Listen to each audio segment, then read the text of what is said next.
લા હું કરો કાળુભાઈ દિનેશભાઈ?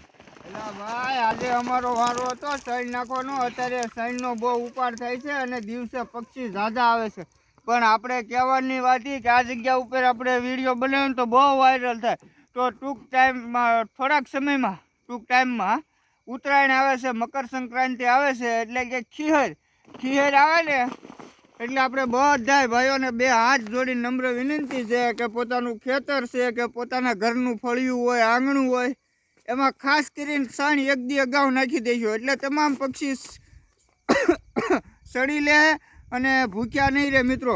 તો વધારે કાંઈ નથી કહેતો. જીવદયા ટીમ રૂટસર અમે પક્ષીઓની જે પણ સેવા અમારીથી થાય નાના મોટી એ કરવાનો પ્રયત્ન કરવી જોઈએ. અને ઉત્તરાયણ નિમિત્તે કોઈ પણ પશુ તમને અબોલ જીવ જો ઘાયલ દેખાય તો મારું જીવદયા ટીમ રૂટસર એટલે સિંહોર તાલુકાનું છેલ્લું ગામડું રૂટસર આજુબાજુના 10 કિલોમીટરના વિસ્તારમાં કોઈ પણ ભાઈઓને પક્ષી દેખાય ઘાયલ તો મારો નંબર છે 70 96 300 720. મને ફોન કરજો. 10 કિલોમીટર ઉપર હશે તો કદાચ એડજસ્ટ નહીં થાય, બાકી 10 કિલોમીટરની અંદર જેટલા ગામડા આવે એમાં હું પહોંચી રહીશ.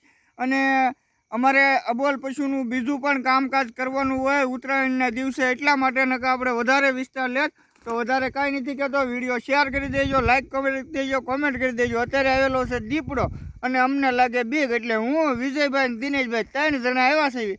હવે દીપડો આવે તો ભાગવા સિવાય બીજો કંઈ ઉપાય નથી, પણ માતાજીનો સારાથનો સાયો છે એટલે ઉપાયથી નથી. સાંજને ટ્રેક નાખ્યું તમે જોઈ લો. આ તમારા 2 દીમાં ઉપાડી લે, આ 2 દીમાં 1 દીમાં ગમે એમ ઉપાડી લે, કાંઈ ઘટે જ નહીં. આ કુંડું જોઈ લો, મોટું કુંડું છે. અમે જય ભોળાનાથ. વાતાવરણ થોડુંક ઓલું છે તો કાળુભાઈ પાસે ઉધરા બેક થઈ ગઈ છે.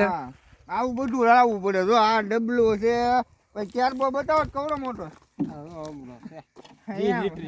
તમે પણ કેરબો અને ડબલો બધું એક કલર પકડ્યો હે?